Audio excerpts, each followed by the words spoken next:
Akwụkwọ Ndị Ikpe, isi nke 14.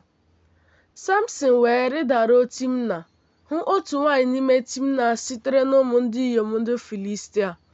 O wee rigota gosi nna ya, gosikwa nne ya, sị, ahụwo m otu nwanyị n'ime Timna sitere n'ụmụ ndị inyom ndị Filistia, ma ugbu a lụtara m ya na nwunye.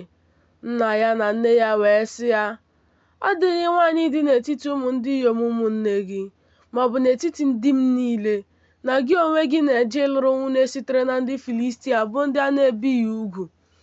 Samson wee sị nna ya, lụtara m ya, n'ihi na ya onwe ya ziri ezi n'anya m. Ma nna ya na nne ya amaghị na ọ bụ Jehova ka o sitere n'aka, n'ihi na n'ụzọ ọ ga-esi megide ndị Filistia ka ya onwe ya na-achọ. Ma na mgbe ahụ, ndị Filistia na-achị Izrel. Samson wee rịda ya na nna ya na nne ya ruo Timna. Ha wee bịaruo ubi vaịnị Timna, ma lee, nwa ọdụm tozuru etozu na-agba àjà izute ha. Mmụọ nke Jehova wee dakwasị ya n'ike, o wee dọwa ya dịka ọ na-adọwa nwa ewu, ma ọ dịghị ihe o ji n'aka ya, ma o gosighị nna ya, o gosighịkwa nne ya ihe o mere. O wee rịda gwa nwaanyị ahụ okwu.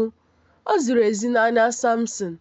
Mgbe ụbọchị ụfọdụ gasịrị, o wee jeghachi ikuru ya, o wee wezuga onwe ya ịhụ ozu ọdụm ahụ, ma lee, igwe aṅụ dị n'ozu ọdụm ahụ na mmanụ aṅụ.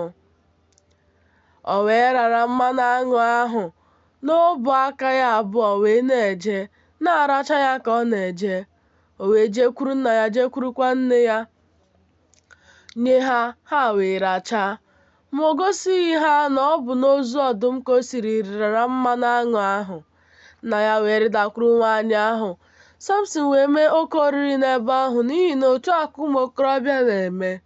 O ruo mgbe ha hụrụ ya na ha chịtara ọgụ ehi na 10 ka ha nọnyere ya.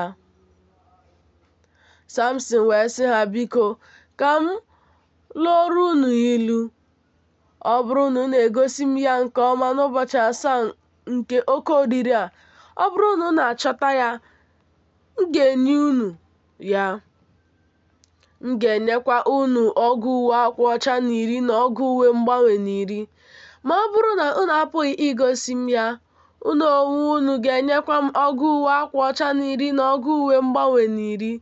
Ha wee sị ya, lụọ ilu gị ka anyị wee nụ ya. O wee sị ha, n'ahụ onye na-eri eri ka oriri si pụta, n'ahụ onye dị ike ka ihe ụtọ si pụtakwa.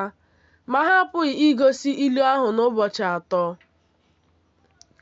O ruo n'ụbọchị nke 7, ha sịrị nwunye Samson, ha raa di gị ọnụ, ka o wee gosi anyị ilu ahụ, ka anyị wee ghara isure gị n'ụlọ nna gị n'ọkụ. Ọ bụ ịnapụ anyị ihe niile anyị nwere ka unu kpọrọ anyị? Ọ bụghị otu a. Nwunye Samson wee kwakwasịa ya akwa, sị, naanị asị ka ị na-akpọ m, ị hụghịkwa m n'anya. Ịlụworo ụmụ ndị m ilu, ma mụ ka ị na-egosighị ya. Ọ sị ya, lee, nna m na nne m ka m na-egosighị ya, ọ bụkwa gị ka m ga-egosi ya? O wee na-akwasị ya akwa n'ụbọchị 7 ahụ nke oke oriri ahụ dịruru. O ruo n'ụbọchị nke 7 na o gosiri ya, n'ihi na ọ kpagidesiri ya ike. O wee gosi ụmụ ndị ya ilu ahụ. Ndị ikom obodo ahụ wee sị ya, n'ụbọchị nke 7 tupu anyanwụ ada, gịnị dị ụtọ karịa mmanụ aṅụ, ma ọ bụ gịnị dị ike karịa ọdụm? O wee sị ha, ọ bụrụ na unu ejighị nwa agbọghọ ehi m dọọ ihe eji gwuo ala ubi, unu agaghị achọtaworo ilu m. Mmụọ nke Jehova wee dakwasị ya n'ike. O wee ridoruo Ashkelọn, tigbuo ọgụ ndị ikom 10 n'etiti ha, chiri ihe ha ọ lụtara nye ndị gosiworo ilu ahụ uwe mgbanwe. Iwe ya wee dị ọkụ, wee rigoruo ụlọ nna ya. Nwunye Samson wee ghọrọ nwoke ibe Samson nwunye, bụ nwunye nke Samson gburu ya enyi.